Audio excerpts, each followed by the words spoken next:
everything about making money on the emotional system is about the selling of pleasure. It's about, it's like the biggest business on the internet by far is sex. The selling of pleasure, the selling of eye candy. People make a fortune selling eye candy. This is simply a reality. We are deeply, deeply, deeply turned on by the pleasure principle. And half of humanity is here to be sold pleasure. My pitch to you is the pleasure that can come with being yourself. It's just, if you learn to avoid if you can get past avoiding confrontation with the truth of what you are, you can find the pleasure of what it is to be you. And it's a really nice pitch. It's true. That's the advantage of our knowledge. But again, to see that the pitch only works when it comes out of that open center. So when we come to the gates that are moving out of the root and they're pointing towards the emotional system, we are looking at the adrenalization of emotions. Udi. And we're looking at something else. What the root tries to do is that the root tries the best it can to fix the wave. And in fact, it does in a sense. If you have an open emotional system and you've got a gate coming out of it and somebody comes along and fixes it, they do in fact fix the wave for you. In other words, you're not open to all of the volatility, you're being fixed in a certain way. And everything about the root is trying to fix the wave, to hold it still in that sense. Right? We begin with the 41st gate, and we begin with, what is the natural beginner, the natural start for us, which is the codon, the initiating codon of the 41st gate. And it is about fantasy, the pressure of fantasy. See, there's something to understand about the third line, is that you can never understand the third line without understanding its motivation. And its motivation is the third color. And the third color is about desire and need, So it's one of the things to understand, the underlying, deep underlying motivation of the third line material mutative plane is desire. And here in the 41st gate, do we ever have desire? Let me sell you a fantasy. Oh, that really works, eh? Selling fantasy. We sell fantasy all the time. And you can motivate, the true selling of spirituality, as you'll see, is in the 19th gate. But the 41st gate, everything from the root center over to the emotional system, they all carry with it this underlying, sell you something you can't get to. Sell you something you can't get to. That always keeps you a customer.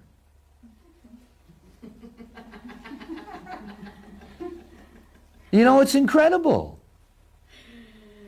You just hold this fantasy that when you die, if you've been good, God is going to invite you to his home in heaven for a party. Golden avenues and smiling angels and shit, all your ancestors are waiting. Everybody's going to be there. Party, party, party, party. Oh, hold on to this fantasy, you idiot. And by the way, while you're holding on to this fantasy, it costs me a lot of money to keep on reminding you this. I have to live, I got to feed my children, I got to keep this building going, I have a secretary. Do me a favor here, I'm supplying the fantasy. You pay me. Turning on people's desire. Turning on their desire, the pressure to turn on the desire in others. Crank them up.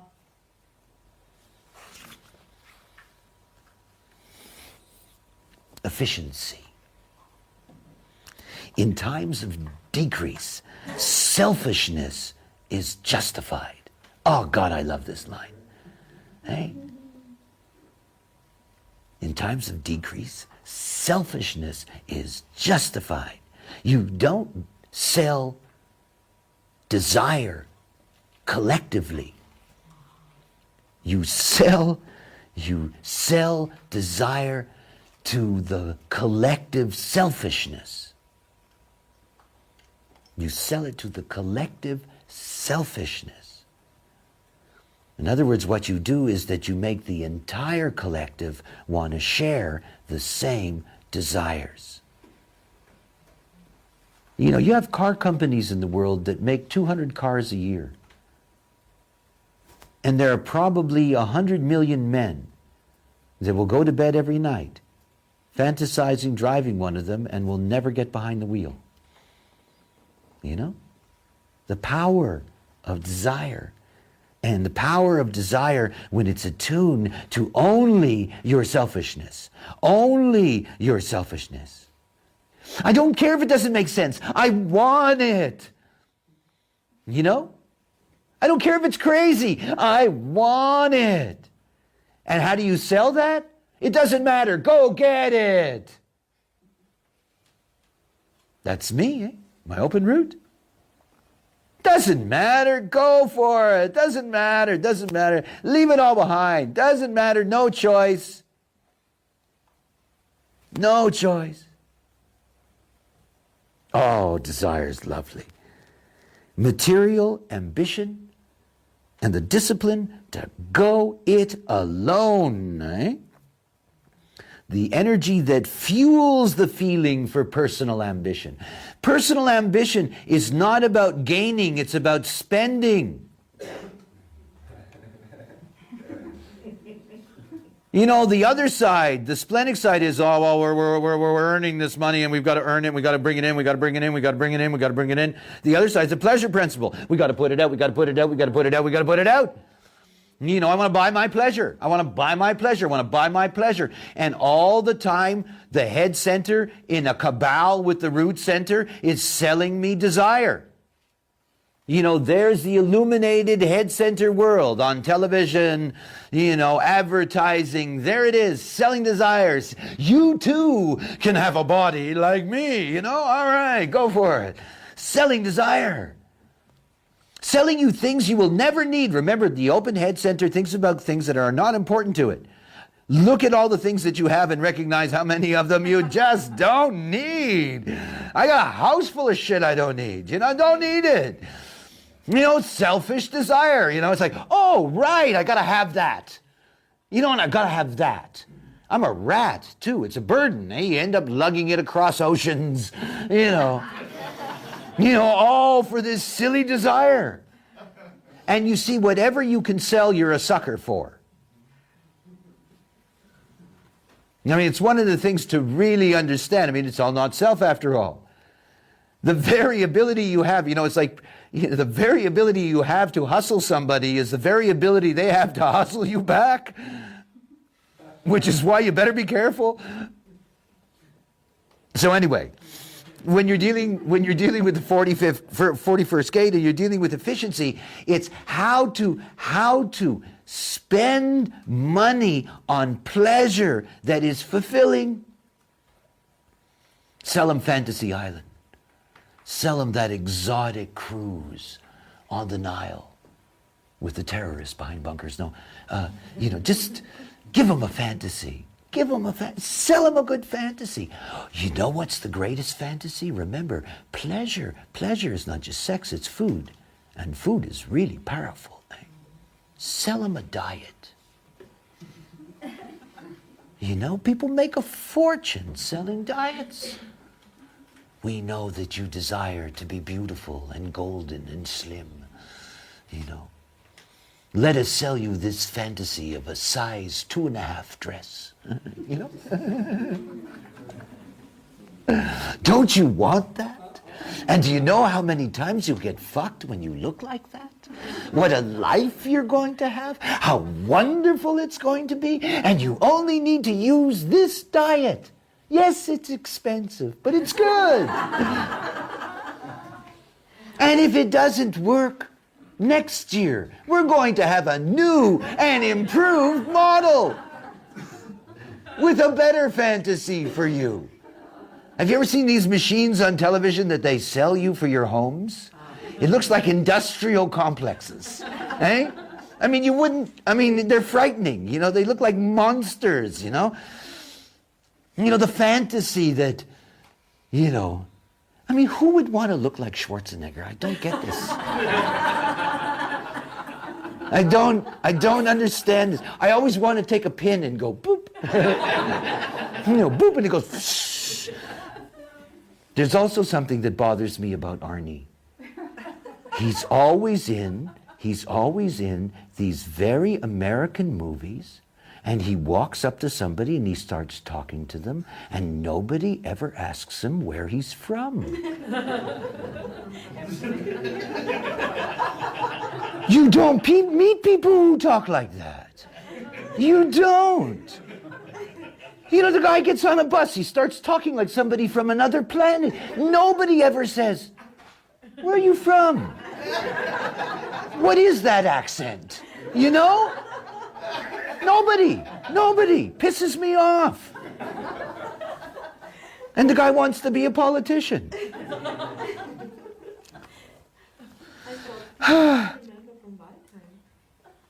Yeah.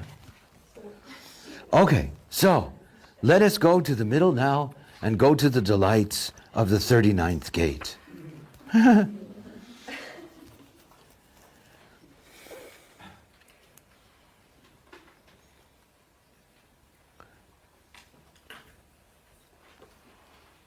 The selling of romance. It's one of the biggest businesses in the world. The selling of music. It's one of the biggest businesses in the world.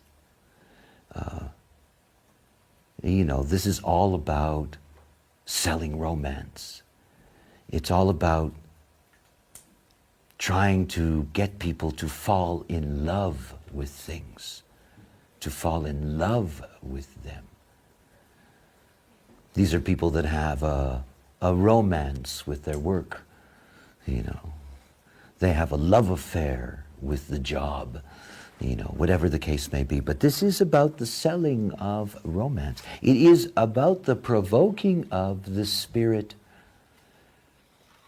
And it's about bringing out the romantic quality of pleasure, the delight of consuming. This is the great consumer here in the 39. This is the great provocation of consuming, taking in, and taking in to find the things you fall in love with. And once you fall in love with them, you have what is called brand loyalty. It's really mundane, folks. I've been eating Wheaties all my life. I wouldn't look at another cereal box. I shoot you, you bring one into my house, you know? I've been eating the same butter all my life. I'm going to continue to eat the same butter, you know? I'm loyal. I've always bought an Oldsmobile. Always bought a Renault. I have, you know, always. They're good people. I love them. They care about my family. They've been feeding us for years, you know? I'm loyal. I love that. I love it, you know? These are the people that when Coke tried to change its main brand, I mean, you got to be nuts. You had hundreds of millions of people that were in love with their Coke, and you're going to change the recipe? Are you crazy? I mean, you talk about depression. This is a channel of deep depression. They took away my coconut bottle. There are people who get upset when their favorite product changes its packaging. Oh, no, you've ruined it. No, I want it back. Brand, like you fall in love. You know, and it's so provocative because it really sells. This is not about, well, you know, this car has this and this and this and this and this and this, and it's got this ratio and this thing and that blah, blah, blah, and all the detailed shit. No, it's not that. It's the commercial where you see a woman having an orgasm while she's driving. I'm not making that up. It's on TV. She's going, oh! That's love, baby. She's never going to drive another car in her life. You know, and she's going to stay with that model forever. What a great provocation. Oh, I love it. I'm not going to change. You know, you can't get me to buy your product. I love mine. You know, it's powerful stuff. The line is great, though. Responsibility. Right? The avoidance, avoidance, it's one of the deepest themes of the emotional system that it pressures. The avoidance of confronting obstacles if failure puts others at risk. Now, one of the things about this is, if you don't love the product, it puts everybody at risk. Because you'll never be successful. You'll never be successful. You have to genuinely love what you do. And it's one of the great lessons of the 39th gate for life itself, and one of the primary pressures of the material way is to love what you do. You either love it as yourself, you love it as your life, you love it as your work, whatever it may be. But to love what you do is essential. It's one of the great teachings of self-love, is that when you operate correctly and you get rid of your inferiority complex, you know, you can begin to see that what you enter into correctly, you have a different bond to it, and you can fall in love with it. I mean, truly fall in love with it. There's this great romance. And what you fall in love with, remember, this goes back to truth doesn't stand alone. This goes back to the fight of the 38th gate, that, you know, you've got to fight with those who will stand beside you and fight, and you can't love it alone. And I'm talking about business. You can't be the only one that loves it. That's why I brought up the testimonial. You can't be the only one that loves it. You've got to empower other people to love it. You know, the 39th gate is a tease. You know, it's one of the great ways in which we get our fires of passion turned on, is that we're teased. You know, have you ever go into a modern paperback bookstore? It looks like everybody is having sex on the covers, even if it's about dogs.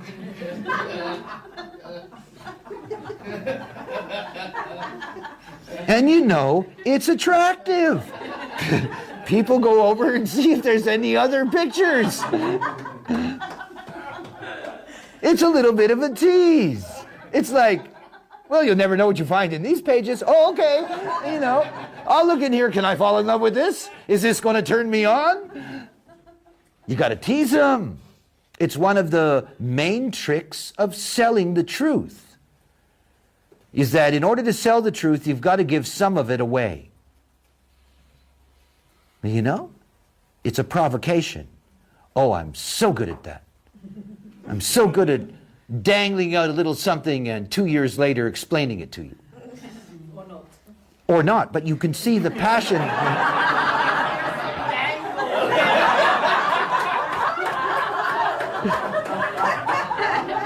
Was that on film? Oh. It's okay, I'm retired.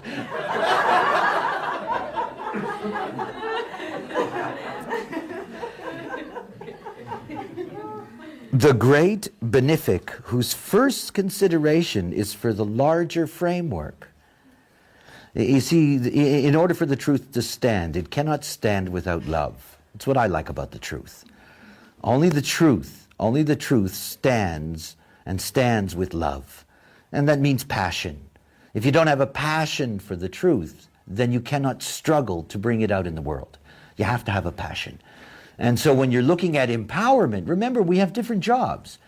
You know, if you see that your theme is really through empowerment, you know, if you're somebody like me who's very individual and you recognize what the theme of empowerment is, then I have to see that every time that I'm looking at a third line theme in any individual gate, I'm looking at a thematic that applies to me. You know, it's something that's very important for me to grasp on the material plane. on the material plane. You know, that this is part of what the material plane is about. It is taking the responsibility of recognizing that the truth does not stand alone, so you have to bring that love to somebody else, which means you have to tease them. Tease them. We'll give you the first night free in our new hotel in what used to be a terrible swamp. Okay, you know, something for nothing. Maybe it's interesting. Maybe there's something in that. You know, what do we do in design? You know, you go to a website design, you know dick about design, you go to a website, you know, and there's all these teasers. And they're good teasers. You know, they give you lots of good pieces of information, never give you the whole story, but we deal in the truth, and I'm an empowerer. And the only way you can empower the truth is that you bring out passion in the other. Look how much passion there is for this knowledge. And how much love there is in this room for this knowledge. You know, because truth has to be loved. If it isn't loved, it's not truth. If it doesn't build that fire in you, it's not truth. You know, so the selling of truth is the mastery of the tease. How do you tease them? How do you get them to fall in love? Yeah? How do you bring them in? The 19th gate.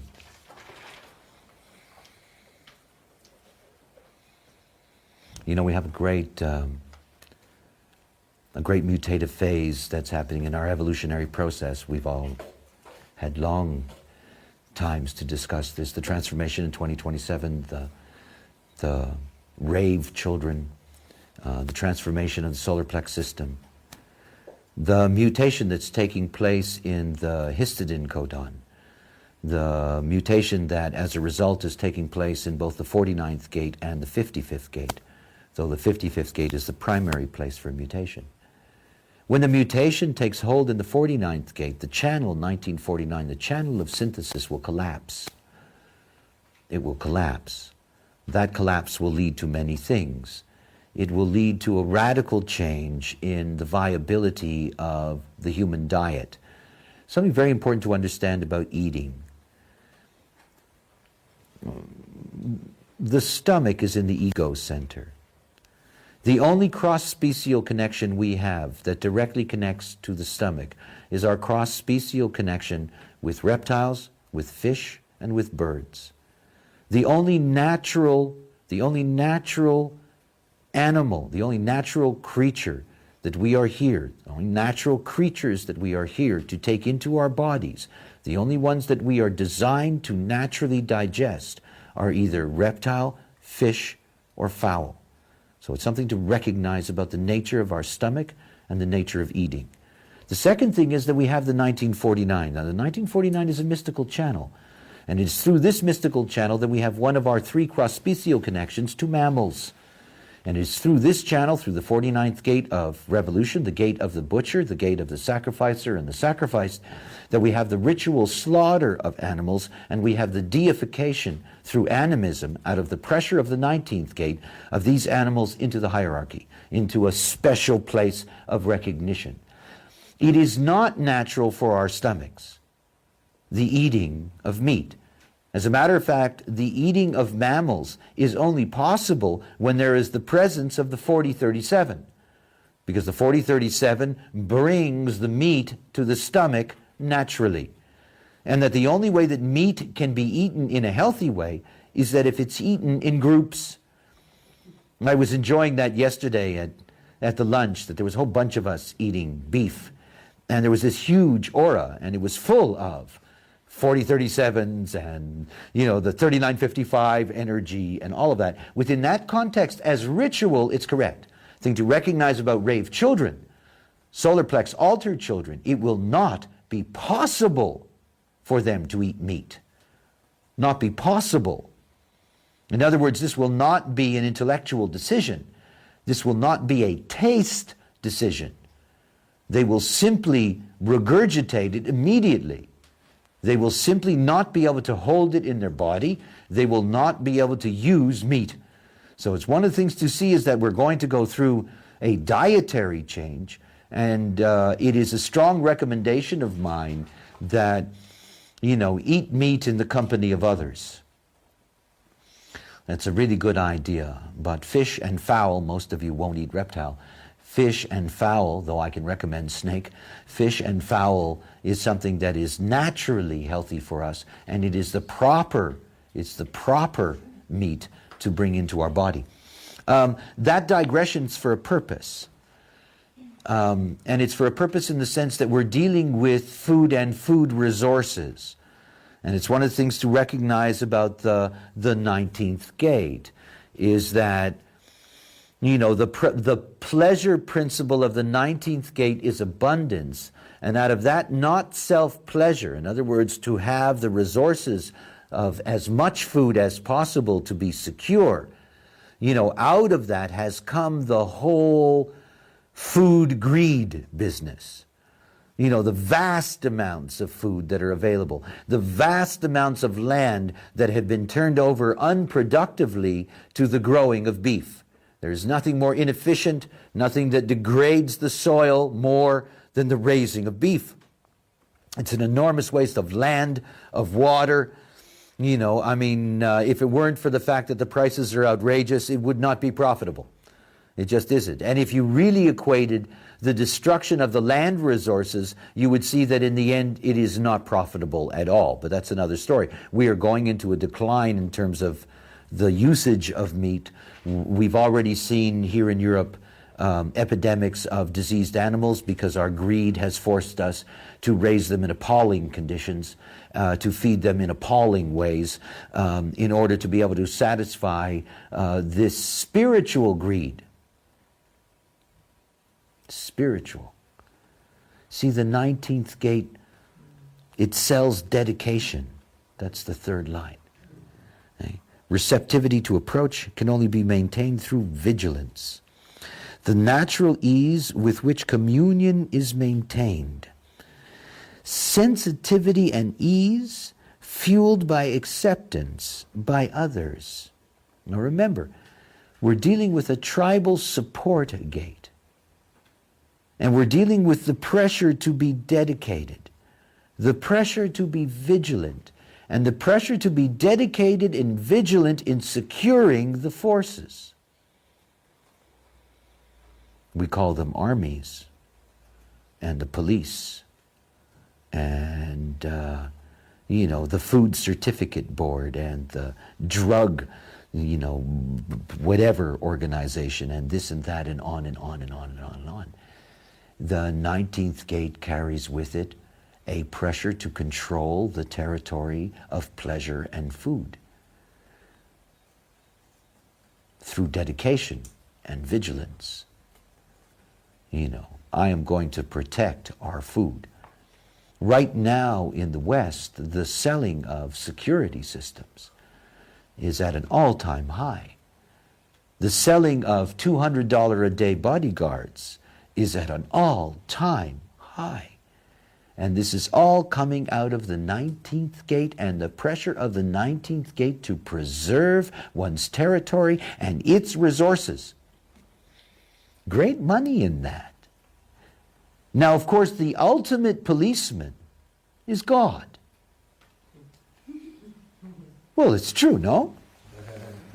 God's the ultimate policeman or policewoman. She's black, she's from Nubia or something. But whatever the case may be, whether it's a mythical he or she, they're the police. If you're bad, not only am I going to punish you, but I'm going to punish your seed. I'm going to punish your mother, your father. It's like when the Israelis get a suicide bomber and they find out their address. They go bomb the family house. Until the 75th generation.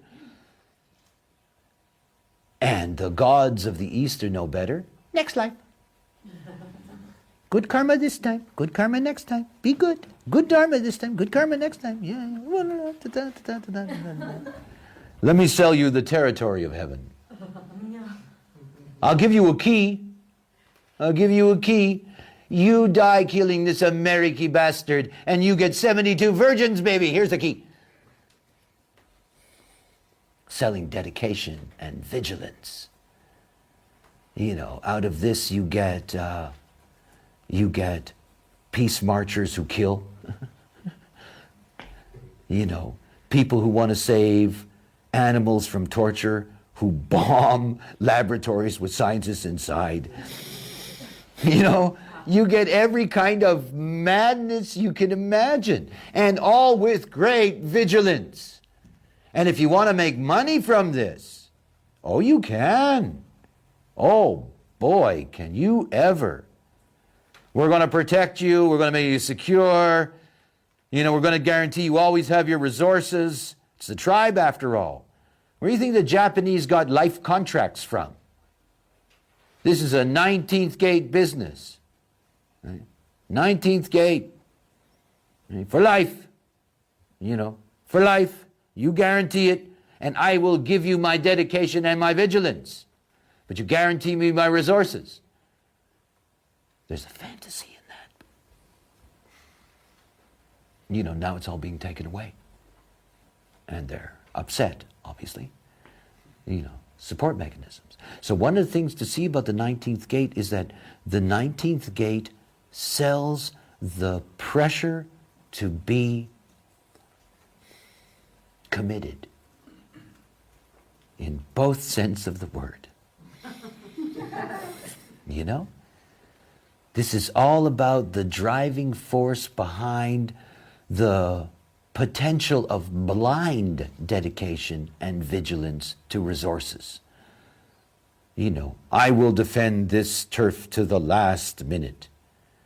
And it's something essential to understand about the nature of, I live this out in design, have all these years, national organization, territories, people have their territorial concerns. It is a natural thing.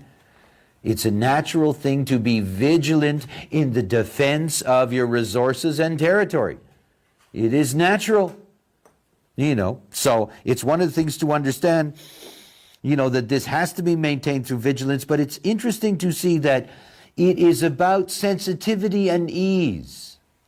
It's about creating sensitivity and ease. How much easier it is for all of us to be together when we're not concerned about not having resources. And that having resources is one of the few things to be vigilant about. Remember, the 1949 is the whole channel of the building of the marriage contract. It's the bride and the groom. It's the 19 looking in its flirtatious way towards the 49 and saying, will we be able to have resources? Will there be enough? Will you give me what I need? And think about everything about the 19th gate is that the way you sell vigilance is that you sell it through physically embracing others. That's how you get them to be vigilant with you. We are comrades, Arm in arm, we face the struggle together. You ever seen these silly people at protests? They all have the same thing. Have you ever seen that? They all got these handles, It's just they wave these handles in the air and everybody's grabbing everybody else's handle and they're walking down the street, we are the International, we are the Brotherhood, blah, blah, blah, blah, blah. Oh, how wonderful. All through touch. Don't you dare break that bond. Don't you dare walk with your hands by their side. This is the root of communism. This is the root of communism. This is the root of socialism. This is the root of all of that stuff. We are vigilant together. We protect the resources together. We share the resources together, except it's not sharing. It's support, and it's about the deal.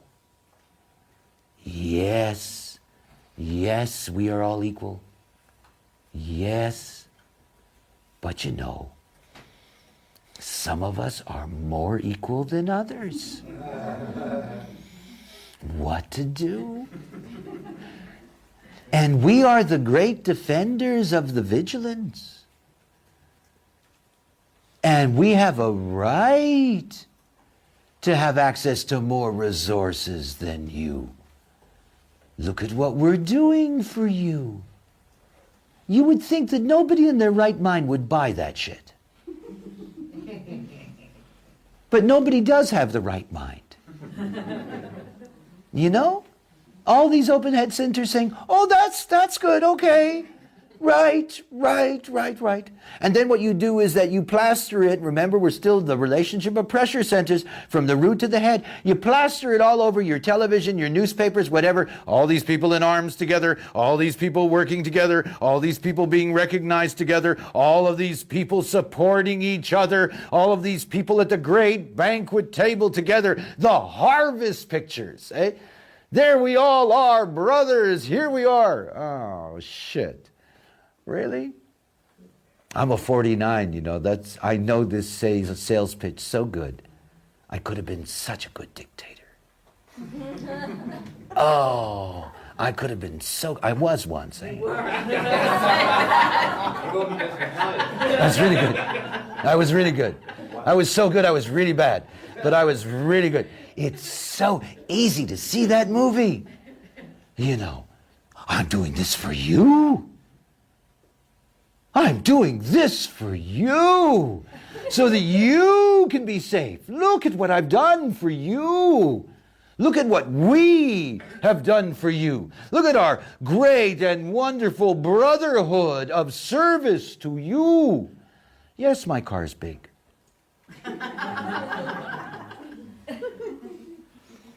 And I have a refrigerator. Na, na, na, na, na. Yeah. And you know how they do that. You know how they get there. You know how you become a dictator. You take the food from those who have and you give it to those who don't. That's how you do it. It's really simple. It's so simple. Because then they believe you. You know, you go in, you kill all the intelligentsia. I mean, who needs that shit, eh? You kill all the intelligentsia. You know, you get that done in a moment. You know? You go ahead and you put on some really wonderful open market, here's food. You know, you give everybody food, you give everybody land, you tell them they can all work together in happiness and brotherhood and blah, blah, blah. You loot the bank accounts. That's another story. After all, you got to grease the dictatorship. You kill those who have, and you give to those who don't, and they will serve you. Amazing. Saddam Hussein came in on a coup, eh? A coup d'etat, 1978. Came in with the promise of chicken in every pot. Well, okay. The people so easily fooled. So easily fooled. What a great market vigilance is. It really is, eh? Where am I going to go? Okay. Otherwise, I'll stay there too long.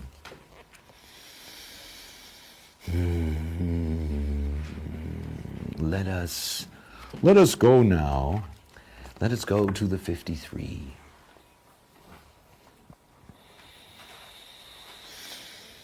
The material way and the material way in which it operates for the collective and the individual is outside the nature of the tribe, outside the nature of support and the deals and everything else. And the vigilance, nobody protects their business interests more than the tribe. Eh? I mean, they'll kill you. You know, they're going to protect their resources. They're going to protect their business at all costs. They can be savage in the defense of it. When you're dealing with the individual and you're dealing with the collective, you're dealing with established or the potential of established frequencies that we call format energies. And remember that in this context, the nature of the working world is established through three frequencies. There's only three frequencies to the working world, and I say that in the sense that, the sacral center defined is the center of work. So when we're looking at the format energies, we're looking at three specific frequencies of work, of the workplace, and three frequencies in the way in which life is generated to the outside world. Remember that the Maya is maintained by generators. So everything about the illusion we live in, everything about the world that we live in is generated by the 9 gates of the sacral center. I mean, that's really something to consider. So here what we're looking at is we're looking at the pressure to establish certain specific frequencies. When we're dealing with the abstract, and we're dealing with the 53rd gate, again, we're dealing with the gate of beginnings, the idea, the root of freedom, the freedom of the not self of the root center. You know, I got to get things done quickly in order to be free. That freedom can be seen as an archetype in the 53rd gate. 53rd gate says, I need to be free to start things. I need to be free to start things. I want to be free to start things. I want to be able to get things going. And to get things going, the theme, the frequency is practicality. Third line, in its most natural position, the concentrating on avoiding conflict to ensure protection and continued development. Avoiding conflict. And this is one of the keys to the experiential process. And it's one of the keys to abstract money making, is the avoidance of conflict. And so what you have is no conflict service. You know, this is something that I learned about very quickly, the difference between, for example, North America and its long-standing entrepreneurial, service-oriented culture. And what I met when I came and have spent the last 20 years in Europe. When you go into a shop in America, 99.99% of the time, you're going to meet somebody who enthusiastically greets you and wishes to offer their service. I mean, enthusiastically. Okay? There's a problem? Oh, what is it? You know, in America, there's this saying, the customer is never wrong, or the customer is always right. You know, the customer comes back with the whatever it is, and they don't like the fact that the side of the box that it's packaged in was torn. You know, the policy of most places is give them a new box. Just give them a new box. Don't fight with them. Don't have a conflict with your customers. You're never going to make money having a conflict with your customers. And if you have a conflict with your customers, they're not going to desire, same circuitry, they're not going to desire to do business with you anymore. And you will not be their fantasy, you know? They will not recognize you as somebody that can fulfill their desire for this thing or that thing or whatever. So one of the things to recognize is that the moment that you get to frequency, what you get to is, how do you handle the customer? This is different than what we've seen before when you're looking at strategies, you know, both the strategies of intelligent survival and the strategies of food and sex and resources. Is that what you're looking at here when you're moving from the root center into the sacral system,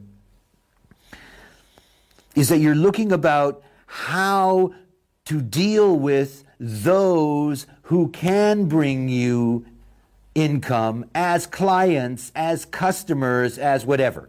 In other words, this is a technique about getting to them, and it's all about the frequency. And there's only 3, so you don't have to be a rocket scientist. Okay, so the first thing to recognize is that if you're selling desire, you have to have the highest levels of customer service. Because if you're selling desire, you're not going to get satisfaction all the time. You're going to get what desire leads to, crisis. You told me that this was going to be wonderful. You lied. It's okay, honey. We'll give you your money back. We're really sorry. It was a bad day. I know that your hair looks awful, but you know, hopefully next time, you can bring in your children for free next week. No, we won't do the same thing. You know, you're going to sell fantasy. You got to sell high-level customer service. Otherwise, it doesn't work. Desire needs that because desire is so nebulous. How easy it is for people to be disappointed with their expectation. I mean, after all, everything about the abstract is you're selling expectation. If I go to this luxurious place, you know, in the tropics, I'm going to have this miraculous, romantic, wonderful vacation in the sun, you know, and then it rains and the place is full of cockroaches and, you know, it's like, oh, you know, and that travel agency, it's like, We'll give you another ticket. It's okay. Complimentary. We'll put you up in a 4-star hotel. We'll do this.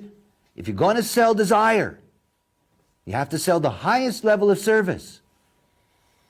So it's something very important. And obviously, those beings that are coming out of the root, this is their potential. This is one of the avenues that is there, money-making avenues, to teach and to sell those kinds of services. In other words, to make sure that there's a practical infrastructure for dealing with the frequency of desire, dealing with it. And remember that the whole thing about desire is to get people to the other end so that they can look back and say, oh, that was so nice. And these people, I tell you, the moment I had a problem, they were right there. They were so helpful. They were so nice. These people make a fortune for you. They tell their friends, oh, really? Because things never go right in the desire business. They don't. There's always something that's going to go wrong. There's always some little hitch, some little problem, the toilet clogs up. There's always something. The electricity goes off. There's always something. And if you're pitching expectation, you got to deliver the service. People don't mind that things go wrong. Third line way. People don't expect everything to be perfect, but they do expect to have service. If you don't give them the service, they never come back. They can actually have a terrible time. But if you treat them like gold, they'll use your service again. And hopefully the next time, because there is a law of limitation. You can only send them to rat-infested resources once. The second time, you really better look after them. Okay, let's go over to the other side of the collective.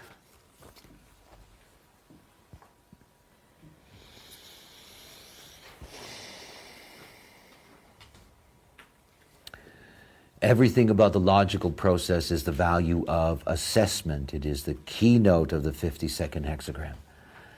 And assessment is about focus and concentration. It is. And when you're dealing with the 52nd gate, one of the things about selling the future is you can't sell the future without controls. Oh, think about the way things work. Remember, we're servicing the client. Now, you can't sell the future without controls because the future is unpredictable. You've got a pattern. You've got a pattern. And what you're trying to do is control people to the pattern. So, for example, it doesn't do you a lot of good when you're selling somebody a diet to provide them with good service. In other words, they get fat and they complain. There isn't a hell of a lot you can do for them. So it isn't going to be worthwhile for you, to provide high-level service for people on diets. That's why you get a zillion diet books and they don't give a shit about you. However, it can be successful, sort of, if you have control. And the future is about control. Now, of course, the whole thing about logic is the logic collective always wants to control you. Always. And it's always selling you on the advantages of being controlled. Now, that's a really nice pitch. This is the way in which, the logic serves you. How nice. We serve you by controlling you. External enforcement of inaction. External. The ability by its very nature to understand restraint. So you have to restrain them with the potential in acceptance to use the period to redefine strategies. Blah, blah, blah. You can see how all these lines are really right there. And when you're looking at controls, all you're looking at is that in order for logic to make money, you have to control them. Got to control them. Well, here's the Human Design Educational Program, and we want to get to a point where people are awake at the end of the program. So we have this control mechanism that we're going to institute for the logical future. You're going to have to do step 1, you're going to have to step 2, we're going to check it out, we're going to make sure you're really doing it, we really are going to control you, and when you get to the end, you're going to be very happy, and we will have made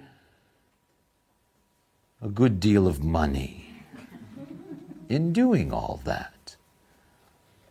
Selling the value of control. Oh, the collective loves it. See, for the collective, it's one or the other. If you're not going to control me so I feel safe, then back me up when I'm on my own and provide me with good service. You know, it's the same movie, just the other side of the coin. The collective process. And the collective process from the root to the sacral is about dealing with the other and keeping them involved as clients and customers. Don't you love the fact that I control this for you? How easy I make your life. How easy everything is for you. I organize things for you. You know, everything's laid out for you. You know, you sell the fantasy of a vacation and then you see what people do in order to make sure that they have a good time. You know, you have travel agents that send somebody with you that control you the whole way. You know, take you to the right restaurants, put you in the right hotel, take you out in the morning to piss, take you at night to, you know, take you to the right club, take you home before you're dead drunk, you know, go on and on and on. That's the business of the collective. Let us control you one way or another so that you can keep on feeding us so that we can have resources. And finally for today, which is really appropriate, limitation, because that's where I'm at right now.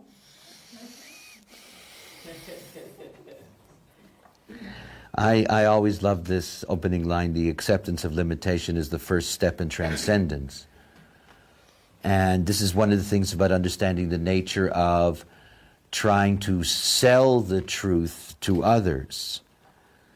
And you can only sell the truth to others by making it conservative. Now think about how funny that is. Well, look at the way it works. Everything about knowing is that knowing is new. Knowing is mutation. Now the only way to establish mutation is to make it ordinary. To make it ordinary. And the moment that it's ordinary, if that's your truth, you're actually being conservative. It's the other side. In other words, it becomes an established value. And the whole goal of limitation, the whole goal is the transcendence of truth, the new, the mutative, to normalcy, to being integrated into the larger society. Remember, truth cannot stand alone. Truth must have its allies that fight beside it, you know, that fall in love with it as well. You know, the companionship of empowerment through love. So you have to see that enlightened self-interest that naturally handles restrictions and limitations, ensuring identity and security, the energy to maintain identity and security despite limitations. And the only way that you sell the truth as a mutative force is that you keep on insisting it's your truth. Over and over and over and over again. I make a joke about individuality. My 4323. There's a disease that's called Tourette syndrome.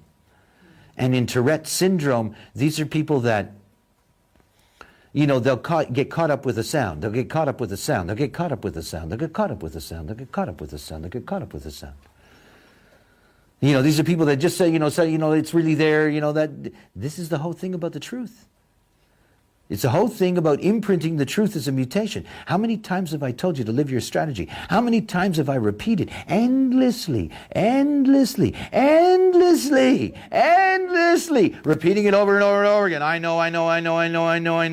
know.